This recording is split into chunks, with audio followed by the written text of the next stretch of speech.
Assalamualaikum warahmatullahi wabarakatuh. Alhamdulillah nahmaduhu wa nasta'inuhu wa nastaghfiruh wa na'udzu billahi min syururi anfusina wa min sayyiati a'malina. May yahdihillahu fahuwal muhtadi wa may yudlil falan tajida lahu waliyyan mursyida. Subhanaka la ilma lana illa ma 'allamtana innaka antal alimul hakim. Ewanidin kajian Majelis Taklim Nurul Huda yang insya Allah dirahmati oleh Allah Subhanahu wa Ta'ala. Kita jumpa lagi dalam kajian malam hari ini. Marilah kita senantiasa bersyukur menghargai pemberian Allah yang telah diberikan kepada kita semua, baik itu berupa keimanan, keislaman, kenyamanan, kedamaian, keselamatan, semua itu karena Allah Maha Pengasih lagi Maha Penyayang. Kita semua sejak di bangku sekolah sudah diperkenalkan dengan istilah energi. Kalau dalam fisika kita masih ingat hukum energi yang berbunyi, energi tidak dapat dimusnahkan, ia hanya berubah dari satu bentuk ke bentuk yang lain. Dengan perkataan lain, energi itu bersifat kekal. Begitupun dengan Al-Quran. Al-Quran itu memiliki energi, dan energi Al-Quran tidak dapat dimusnahkan. Ia berubah dari satu bentuk ke bentuk lain. Energi Al-Quran memiliki daya tarik yang dahsyat karena ia bersumber dari Sang Maha Dahsyat, dan ia merupakan firman Allah yang langsung disampaikan kepada Rasul itu, pada Nabi, dan akan kita terima saat ini sebagai manusia yang mewarisi daripada petunjuk-petunjuk Allah. Oleh karena itu kita juga harus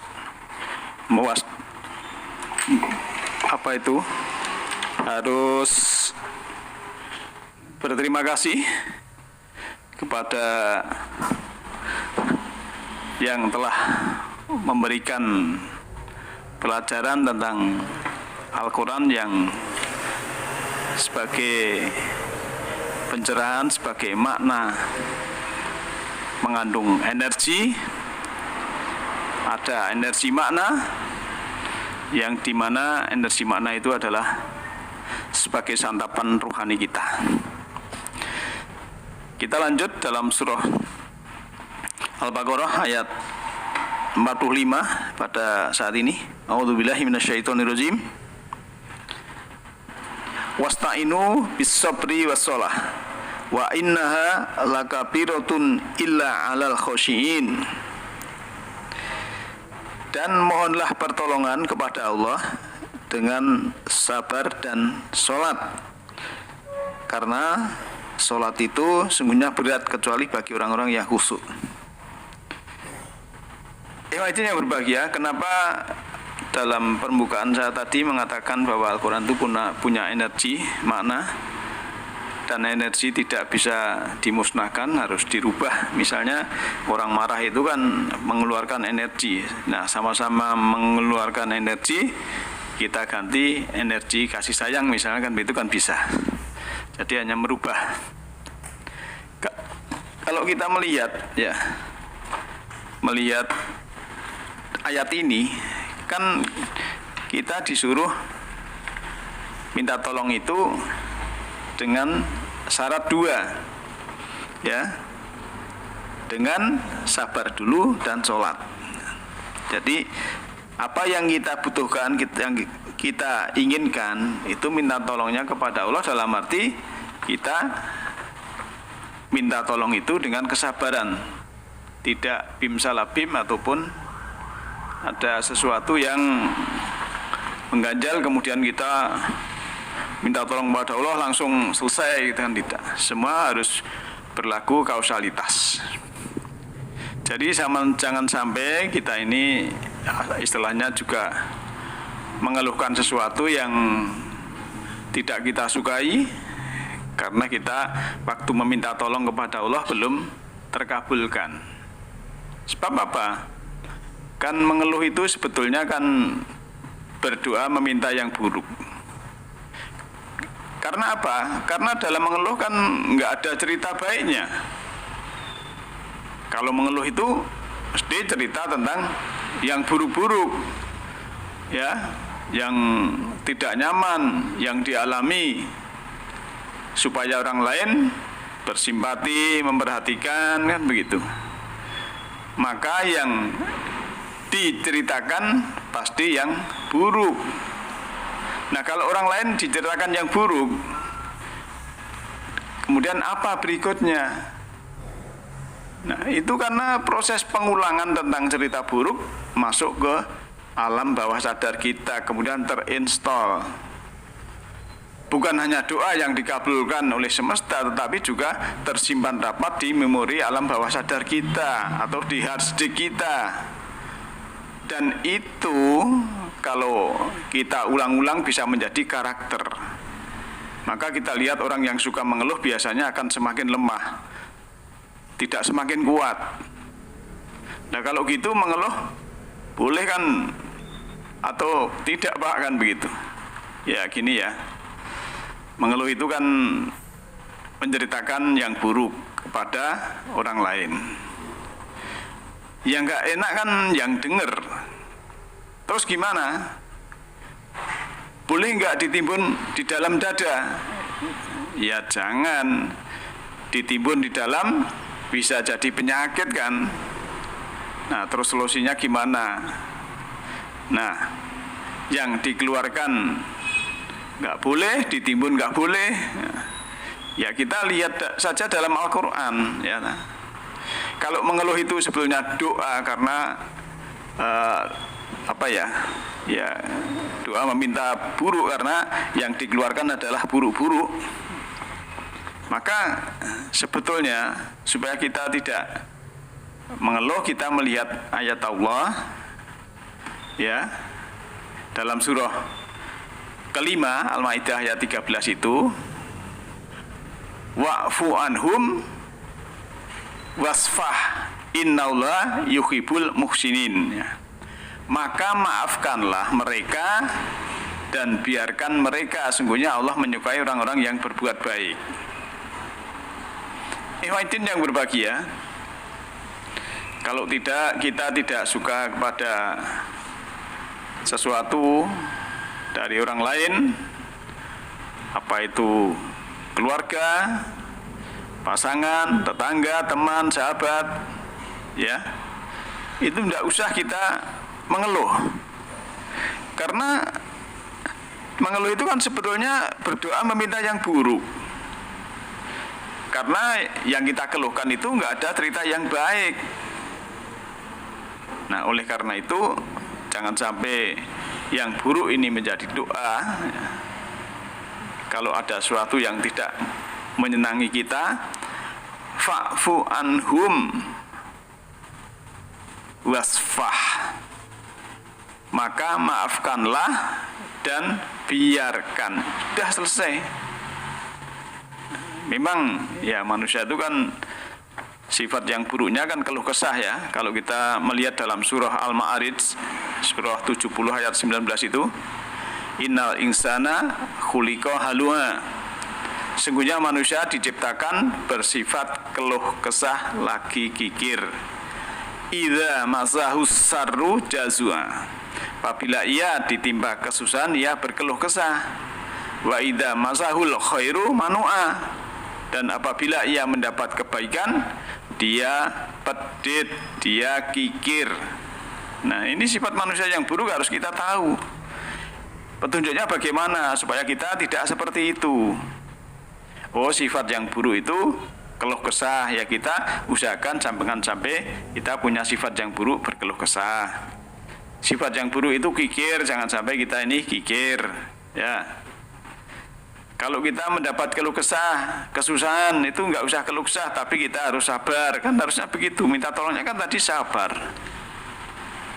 Dan apabila kita mendapat kebaikan, itu bersyukur, berterima kasih. bukan malah kikir. Terima kasih, ya. Terima kasih itu kan kita terima lalu kita kasihkan, kan begitu. Itu kan terima kasih itu kan singkatan dari menerima, kita terima, kita kasihkan, kan begitu. Kalau kita paham arti terima kasih, dan itu kita akan tidak terjebak pada sifat al-insan yang buruk ini.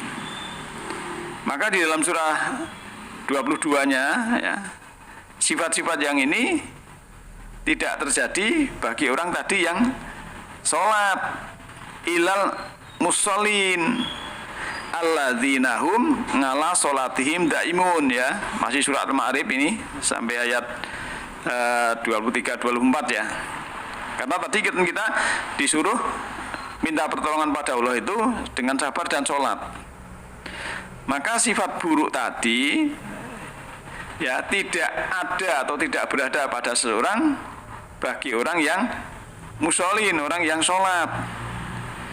Siapa itu? Alladzina hum ala sholatihim daimun, yaitu yang mereka tetap mengerjakan sholat daim, ya, setiap saat terhubung dengan Allah. Ya, kan sholat dalam surah 20, surat Toha ayat 14 itu kan hakikatnya di samping syariatnya seperti itu, ya, sekian-sekian rakaat, kemudian hakikatnya kan kita terhubung dan zikir kepada Allah dalam surat Ali Imran ayat 191, ya, dan seterusnya. Itu waktu duduk, berdiri, dan berbaring kita terhubung terus zikir kepada Allah, itu namanya sholat daim. Jangan sampai kita pas sholat kelihatan khusyuk, tapi setelah selesai sholat kita ngomongin orang, kita marah-marah, ya, kita gunjing, kita tajayus dan lain sebagainya. Itu namanya belum mengerjakan sholat daim. Nah, ikhwatinya berbahagia. Oleh karena itu, dalam kita melihat ayat 45 dari surah Al-Baqarah ini, ternyata minta tolongnya itu tidak bengok-bengok, ya, tidak ya Gusti, ya Allah, keras sekali seperti kita minta kepada orang yang non jauh di sana, di sebelah bukit, kemudian kita keras sekali dalam memanggilnya. Sebab Allah juga menuntuni, ya, kalau kita menyeru kepada Allah, ya, kita mengundang Allah, itu adalah dengan rendah hati dan lembut. Ya, kita buka surah Al-A'raf ayat 55. Ud'u rabbakum tadarruan wa khufyah innahu la yuhibbul mu'tadin. Ya, menyerulah, ya, undanglah Rabb kamu, Rabb engkau dengan rendah hati dan suara yang lembut. Sungguh dia tidak menyukai orang-orang yang melampaui batas. Karena Allah itu Maha mendengar, ya, Samiul Alim, Maha mendengar, Maha mengetahui. Yang namanya Maha mendengar itu yang kita bisikkan, Allah sudah tahu. Oleh karena itu, ya, ayat ini harus kita pegang betul-betul dengan rendah hati, dengan lemah lembut, ya, dengan rendah hati dan lemah lembut. Jangan sampai kita melampaui batas, karena Allah itu tidak suka orang yang melampaui batas.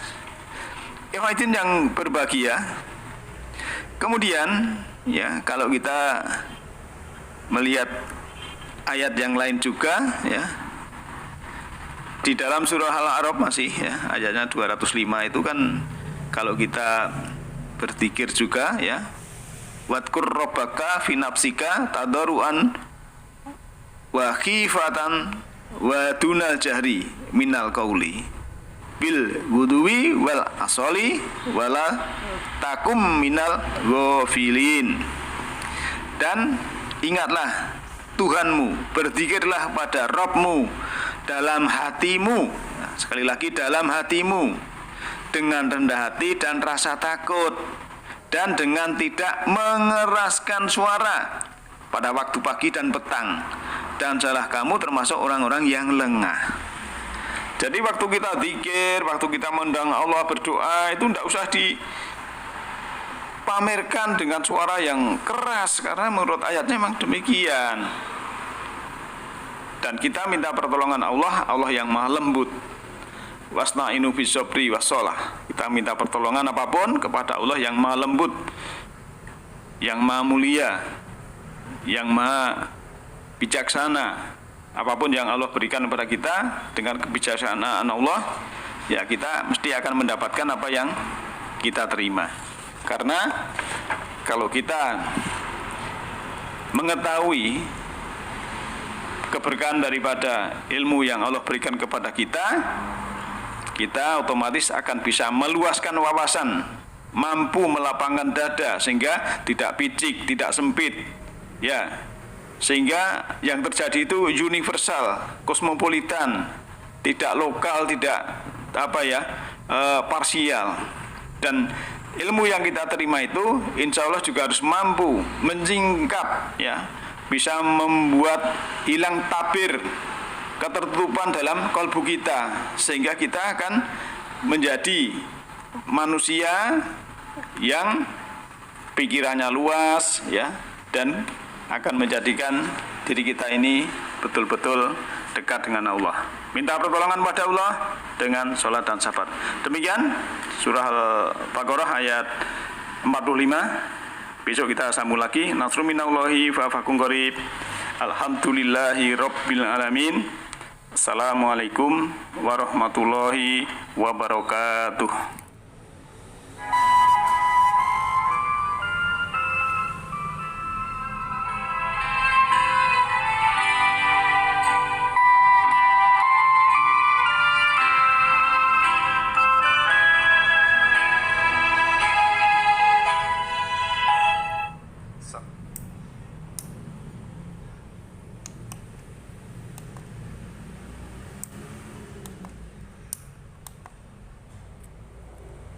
Wallahi wa